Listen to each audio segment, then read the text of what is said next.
اس حساب سے اگر پیسے ملیں گے تو پھر یہ یونیورسٹی تقریباً 100 یا 104-5 سال بنتے ہیں، اتنے عرصے کے اندر بنے گی۔ وہ لوگ جو طریق انصاف کے مخالف ہیں، میں نے ان کے منہ سے بھی سنا ہے کہ یہ زیادتی طریق انصاف کے ساتھ ہو رہی ہے۔ یہ والا جو بجٹ تھا اس کے اندر کوئی 1% بھی ریلیف نہیں تھا۔ جو فائنانس بل یہ لوگ لے کے آئے، انہوں نے ہر چیز کے اوپر بے تحاشا ٹیکسیشن کر دی۔ السلام علیکم، HTN اردو سے میں ہوں مناہل سرفراز، اور اس وقت ہمارے ساتھ موجود ہیں گجرانوالہ سے تعلق رکھنے والے نوجوان سیاستدان ممبر آف نیشنل اسمبلی جناب مبین عارف جٹ صاحب۔ السلام علیکم سر۔ جی السلام علیکم سر، کیسے ہیں آپ؟ الحمدللہ۔ سر، سب سے پہلے تو یہ بتائیں کہ نوجوان سیاستدان اور پھر جیسی سیاست میں آئے تو جن کا گھر تھا مسلم لیگ نون کا گجرانوالہ میں، آپ نے خرم دستگیر صاحب کو شکست دی، وہ سابق وزیر بھی رہ چکے تھے۔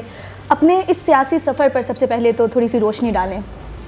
لیکن 2016 کے اندر میں نے اپنی ڈگری مکمل کی، اور کر کے جب میں پاکستان آیا تو میں نے 18 کے اندر اپنے والد صاحب کے ساتھ ہم نے پاکستان تحریک انصاف میں شمولیت اختیار کی۔ پھر تحریک انصاف کے ساتھ جو بھی کوئی ہلکا پھلکا سفر رہا، پھر یہ والا الیکشن آ گیا 24 والا۔ تحریک انصاف کی مہربانی، عمران خان کی مہربانی، انہوں نے ہمارے پہ اعتماد کیا، ہمیں ٹکٹ دیا، اللہ تعالیٰ کی مہربانی کہ کامیابی جو ہے وہ ملی۔ یہ کوئی بھی کسی کا گھر نہیں ہوتا، اللہ تعالیٰ کی ذات کی صدا بادشاہی ہے، اور باقی یہ جو چیزیں ہیں یہ آنے جانے والی ہیں۔ اللہ تعالیٰ کی مرضی، وہ جسے عزت دے، جسے جو ہے وہ مقام دے، رتبہ دے۔ نہ ہی کسی نے لکھوا کے لایا ہوا ہے کہ اس نے ساری زندگی اسی نے کہیں پہ برجمان رہنا ہے۔ یہ میرے اللہ تعالیٰ کی ساری مرضی ہیں۔ سر، کہا یہ جاتا ہے کہ نون لیگ گجرانوالہ کا گھر ہے، یہ کہا جاتا تھا، اور اس کے بعد ہم نے الیکشنز میں دیکھا کہ کہا گیا، تحریک انصاف کی جانب سے یہ دعویٰ بھی کیا گیا کہ شاید ان کے جو سیٹس جیتی تھی، جو ان کے لوگ جو کہ جیتے تھے، ان کو ہروایا گیا۔ آپ کیا سمجھتے ہیں کہ آپ نے گجرانوالہ کے ایک سابق وفاقی وزیر کو شکست دی، لیکن دعویٰ دوسری طرف یہ ہے کہ ہروایا گیا؟ کیا سمجھتے ہیں آپ؟ یہاں سے شروع ہو جائیں KP سے اور لاہور تک چلے جائیں، تقریباً 90% سیٹیں نواز لیگ کی ہاری ہوئی ہیں، اور باقی وہ کام جو ہے وہ کہہ لیں کہ وہ مقصد ان کا نہیں اچیو ہوا کہ جس طرح باقی ہاری ہوئی سیٹوں کو جتوایا گیا، اور کچھ ایسی سیٹیں تھیں جہاں پہ فرق اتنا تھا، یا وہاں پہ لوگوں نے اتنی چڑھائی کر کے رکھی RO دفتر کے باہر کہ وہ رزلٹ تبدیل کرنے میں ناکام رہ گئے، اور وہ اس ناکامی کو سمجھتے ہیں کہ جو ہے وہ ہرایا گیا۔ بالکل ایسی بات نہیں ہے، اور یہ سراسر جو ہے یہ تحریک انصاف کے ساتھ یہ والا کام ہوا ہے۔ اور گجرانوالہ کے اندر آپ اگر وہ 2 سیٹیں دیکھیں جو ہماری جیتی ہوئی تھی، جنہیں 6 مہینے بعد جو ہے وہ ہروائی، یہ تو تحریک انصاف کے ساتھ ہو رہا ہے نا، نون لیگ تو بینیفیشری ہے۔ سر، اب ملک میں حکومت بھی ہے نون لیگ کی، اور حالیہ بجٹ بھی آ گیا، کیا سمجھتے ہیں بجٹ کیسا رہا؟ کیا آپ بجٹ سے مطمئن ہیں، اور مہنگائی کس طرف جاتی ہوئی دیکھ رہے ہیں اس بجٹ کے بعد؟ آج پہلا دن ہے بجٹ کے بعد۔ آج تیل کی قیمتیں آپ سب نے دیکھی، 10 روپے 12 روپے کا اس کے اندر اضافہ کیا گیا، اور یہ اضافہ تیل کی قیمتوں کا جو ہوتا ہے یہ ہر چیز کے اوپر اس کا ایفیکٹ جاتا ہے۔ یہ بیسیکلی انڈائریکٹ ٹیکسیشن ہے، پیٹرولیم ڈیولپمنٹ لیوی جو انہوں نے اس کی مد کے اندر یہ اضافہ کیا ہے۔ یہ نہیں دیکھتا کہ امیر پہ اس کا فرق جائے گا، غریب پہ اس کا فرق جائے گا، یہ اکراس دی بورڈ سب کے اوپر یہ ایفیکٹ جاتا ہے۔ یہ والا جو بجٹ تھا اس کے اندر کوئی 1% بھی ریلیف نہیں تھا عوام کے لیے۔ پچھلے بجٹ کے اندر جو فائنانس بل یہ لوگ لے کے آئے، انہوں نے ہر چیز کے اوپر بے تحاشا ٹیکسیشن کر دی۔ جتنے زیرو ریٹڈ تھے، جن کے اوپر سیلز ٹیکس ایگزمپٹ میں تھا، کسٹم ڈیوٹی زیرو میں تھی، بڑی زیادہ آئٹمس تھیں، ایگریکلچر ریلیٹڈ تھی، فوڈ ریلیٹڈ تھی، بچوں کے دودھ کی بات کریں، اسٹیشنری کی بات کریں، سینکڑوں آئٹمز ایسی تھی جو زیرو ریٹڈ تھی، سیلز ٹیکس میں بھی اور کسٹم ڈیوٹی۔ اس دفعہ پچھلی دفعہ انہوں نے سب پہ ٹیکس لگا دیے، اس دفعہ انہوں نے کسی چیز پہ ٹیکس کم نہیں کیا، مزید بلکہ سولر پہ بھی لگا دیا، چھوٹی گاڑیوں پہ بھی لگا دیا۔ اس کے بعد اتنی زیادتی کی ان لوگوں نے کہ FBR کو اتنے زیادہ اختیار دے دیے کہ جو لوگ ٹیکس دیتے ہیں ان لوگوں کو وہ گرفتار بھی کر سکتے ہیں۔ CRPC جو ہے وہ تھانے کے اختیارات جو ہے وہ انہوں نے دے دیے۔ اس طرح سے ملک کیسے ترقی کرے گا جب آپ ایک شریف آدمی کو، غریب آدمی کو، یا امیر آدمی کو بھی جو ٹیکس پیئر ہے گریبان سے پکڑیں گے تو کس طرح سے اس ملک کے اندر کاروبار کرے گا. مجھے تو بالکل یہ بجٹ جو ہے وہ کوئی خاطر خواہ اس کے اندر اچھی چیز تو نہیں نظر آ رہی. مجھے اس کے اندر میں کہتا ہوں کہ کمیوں کی انتہا ہے. میں گنانی شروع کروں تو ختم نہیں ہوں گی اتنی کمیاں اس بجٹ کے اندر. سر جیسے ابھی ہم اس سے پہلے یونیورسٹی کے حوالے سے بات کر رہے تھے, گوجرانوالہ میں یونیورسٹی کی آپ بھی جانتے ہیں, گوجرانوالہ سے آپ کا تعلق ہے, شدید ضرورت ہے. اس دفعہ بجٹ میں یونیورسٹی کے لیے گوجرانوالہ کی کیا صورتحال دیکھی آپ نے؟ دیکھیے گوجرانوالہ کی جو یونیورسٹی ہے نا وہ 5.5 ارب کا پروجیکٹ ہے. جب وفاق جو ہے فیڈرل گورنمنٹ جو ہے صوبوں کو NFC کے تحت پیسے دیتی ہے تو صوبے جو ہے وہ اس پہ پلتے ہیں. وہ ٹیکس پیئر کے پیسے ہیں جو وفاق صوبوں میں بانٹتا ہے. پنجاب جو ہے اس کی تقسیم کے فیصلے لاہور میں کیے جاتے ہیں, سندھ کی تقسیم کے فیصلے کراچی میں کیے جاتے ہیں, KP کی تقسیم کے فیصلے پشاور میں کیے جاتے ہیں, اور بلوچستان کے فنڈز کی تقسیم کے فیصلے کوئٹہ میں کیے جاتے ہیں.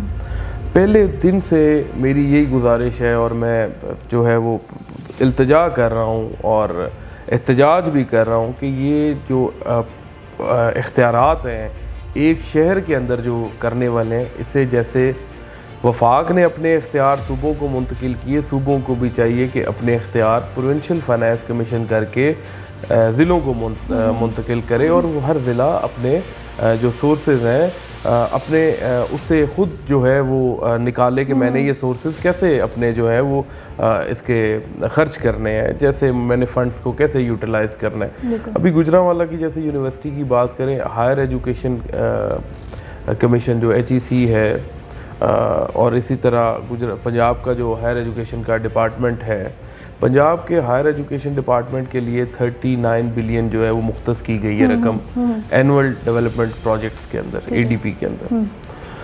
اس کے اندر سے صرف گوجرانوالہ کو 5 کروڑ روپیہ دیا جا رہا ہے, اور یونیورسٹی کی کاسٹ جو ہے ڈٹرمنٹ وہ ہے 5.25 ارب. تو اس حساب سے اگر پیسے ملیں گے تو پھر یہ یونیورسٹی تقریباً 100 یا 104-5 سال بنتے ہیں, اتنے عرصے کے اندر بنے گی اگر 5 کروڑ جو ہے وہ ہر سال ریلیز کیا جائے گا. یہ بڑی زیادتی ہے. وہ لوگ کرتے ہیں جو برسر اقتدار ہوتے ہیں, وہ اپنی مرضی سے اپنے جو ہے وہ وراثت کا پیسہ سمجھ کے خرچ کرتے ہیں جو ٹیکس پیئر کا پیسہ ہوتا ہے. اس کا کوئی طریقہ کار اور لاہ عمل بننا چاہیے. سر بطور نوجوان میرا آپ سے یہ سوال ہے کہ ہم دیکھتے ہیں کہ different social media platforms پر بہت سے ایسے پلیٹ فارمز ہیں جو پرو PTI ہونے کا دعویٰ کرتے ہیں, اور انہی پلیٹ فارمز پر ہم دیکھتے ہیں کہ فوج کو بھی کہا جاتا ہے, وہاں پر باقی اداروں کو پاکستان کے خلاف باتیں کی جاتی ہیں, اور یہی کہا جاتا ہے کہ عمران خان صاحب کی رہائی کی جائے. اس ساری صورتحال میں آپ کیا سمجھتے ہیں کہ پاکستان اور افواج کو غلط کہنا صحیح ہے, اور کیا آپ کا اس نظر میں آپ کے اس حوالے سے کیا پوائنٹ آف ویو ہے؟ دیکھیں یہ ساری باتیں مفروضوں کی حد تک تو ہو سکتی ہیں, لیکن انڈو پاک وار کے اندر آپ دیکھیں تو کوئی بھی ایسا بندہ نہیں تھا جو پاکستان کی افواج کے ساتھ یا پاکستان کے ساتھ نہیں کھڑا تھا. ہمارے لیڈر نے جیل کے اندر سے کہا جو تحریک انصاف کے ساتھ ہوا, جو آج تک ہو رہا ہے, جو ان کے کیسز کے ساتھ ہو رہا ہے, جب پاکستان کی بات آتی ہے تو ساری چیزیں پیچھے رہ جاتی ہیں. پاکستان پہلے ہے, سارے قوم کٹھی ہوئی, یہ جو یوتھ ہے, یہ جتنے نوجوان ہیں, سوشل میڈیا جتنے لوگ ہیں, ہر بندہ اپنی رائے جو ہے وہ رکھتا ہے, کسی کو روکا نہیں جا سکتا. چاہے آپ تحریک انصاف سے ہیں یا کسی بھی جماعت سے ہیں, آپ نوجوان اپنی رائے رکھتے ہیں, میں آپ کی رائے کے اوپر پابندی نہیں لگا سکتا. لیکن جدھر پاکستان کی بات آتی ہے سارے اکٹھے ہو جاتے ہیں. تو یہ بات بالکل غلط ہے کہ کوئی کسی کے پاکستان کے خلاف بات کرتا ہے یا کسی کے بات کرتا ہے. لیکن اگر کوئی کسی جو ہے وہ کسی کے خلاف اگر کسی کی کوئی ہے بات, اگر وہ اپنی ذاتی طور پہ کرتا ہے تو تحریک انصاف اسے کیسے روک سکتی ہے؟ تحریک انصاف تو اسے نہیں روک سکتی. اسے اس کا جو اس کے دل کی بات ہے وہ کرے گا, اور اگر وہ ٹھیک ہے یا غلط ہے اس کا حساب اس نے بذاتے خود دینا. تحریک انصاف تو اس کی ذمہ دار نہیں ہے. تو کیا تحریک انصاف اس طرح کے سوشل میڈیا پلیٹ فارم سے مکمل طور پر غیر تعلقی کا اظہار کرتی ہے؟ انصاف کے جو اپنے جو ہیں آفیشیل پلیٹ فارمز ہیں, ذمہ داری اس کے اوپر اسی کی عائد ہوتی ہے. ابھی میں جو ہے جو کر رہا ہوں یا 2-3-4 جو آپ کر رہے ہیں یا جو یہ جتنے بھی نوجوان ہیں, اب تحریک انصاف اور عمران خان سب کی ذمہ داری تو نہیں نہ لے سکتا. اس کے آفیشیل ہوں گے, اسی کی ذمہ داری ہے نا جی اس کے اوپر. ٹھیک ہے.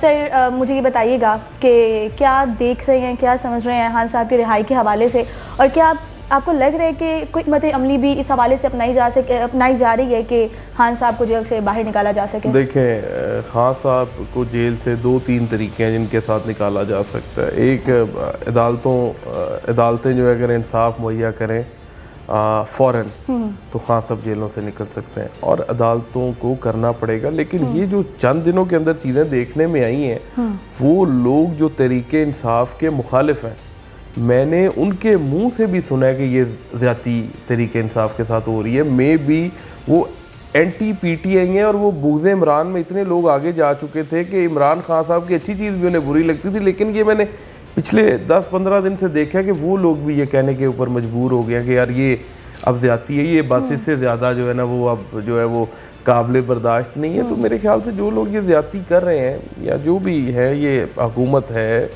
یہ عدالتیں ہیں، انہیں خود بھی سوچنا چاہیے کہ لوگوں کا اپنے اوپر اعتماد بحال کریں. عدالتوں کے اوپر لوگوں کا جو ہے وہ اعتماد اٹھ گیا تو پھر تو یہ ملک نہیں چل پائے گا. یہ بڑی ایک عجیب سی صورتحال پیدا ہو جائے گی. سر عجیب سی صورتحال تو ہے، لیکن مجھے یہ بتائیے گا کہ کیا آپ کیا سمجھتے ہیں اور کیا دیکھ رہے ہیں کہ کیا واقعی میں پی ٹی آئی کی حکومت دوبارہ پاکستان میں آتی ہوئی نظر آ رہی ہے؟ آج بھی الیکشن کرائیں، کل الیکشن کرائیں، صاف شفاف الیکشن کرائیں. ایک غریب آدمی کو جس کو ووٹ کا حق ہے صرف، اس کے علاوہ پاکستانی کو کوئی حق نہیں. وہ بیچارہ مزدوری کرتا ہے، پیٹ پالتا ہے، نہ مزدوری کرے تو بھوکا رہتا ہے. ہماری گورنمنٹ جو ہے اسے کوئی روٹی کھانے کو نہیں دیتی، تعلیم کی سہولیات یا اسے کپڑے خرید کے نہیں دیتی اگر اس کے پاس روٹی. جیسے برطانیہ میں، ناروے میں لوگوں کو پیسے ملتے ہیں، جو بھی ہوتا ہے، یہاں پہ نہیں ہے. لیکن وہ بیچارے کو ایک ووٹ کا جو حق دیا ہوا ہے اس آئین نے، یار وہ تو نہ چھینو اس سے. وہ اپنی خواہش کے مطابق جسے ڈالتا ہے اس کا رزلٹ بھی تو اسی کے مطابق آئے. اور آپ یقین کریں، آج الیکشن کرائیں، کل کرائیں، عمران خان 2-2.5 سے الیکشن جیتے گا. سر آخر میں مجھے یہ بتائیے گا کہ افواہیں ہیں کہ 27ویں آئینی ترمیم کے ذریعے قومی اسمبلی کی مدت کو بڑھا کر 10 سال کر دیا جائے گا. اگر ایسا ہوتا ہے تو اس پر تحریک انصاف کا کیا رد عمل ہو سکتا ہے؟ کیا رد عمل ہونا ہے جی؟ ان کے پاس بندے پورے ہیں، وہ 7 سال کر لیں، وہ 10 سال کر لیں، وہ 20 سال کر لیں. پہلے ہم نے جو ہے رد عمل کیا، ہم چیخیں گے، پکاریں گے، احتجاج کریں گے، اسلام آباد آئیں گے، گولیاں کھائیں گے. یہ کیا کر سکتے ہیں؟ وہ میں اس کا کیا آپ کو جواب دوں؟ ان کے پاس بندے انہوں نے پورے کر لیے ہیں. تو 27ویں ترمیم کریں، وہ 28ویں کریں، 29ویں کریں. ہم نے تو آواز بلند کرنی ہے، احتجاج کرنا ہے، ہم کرتے رہیں گے. اور سر آخر میں کیا کہنا چاہیں گے عوام سے کہ کیا پاکستان میں کیا ہو رہا ہے، اور مستقبل میں خان صاحب کب واپس آ رہے ہیں، اور کیا پاسبلٹی ہے اس حوالے سے؟ کیا کہنا چاہیں گے جی ہم؟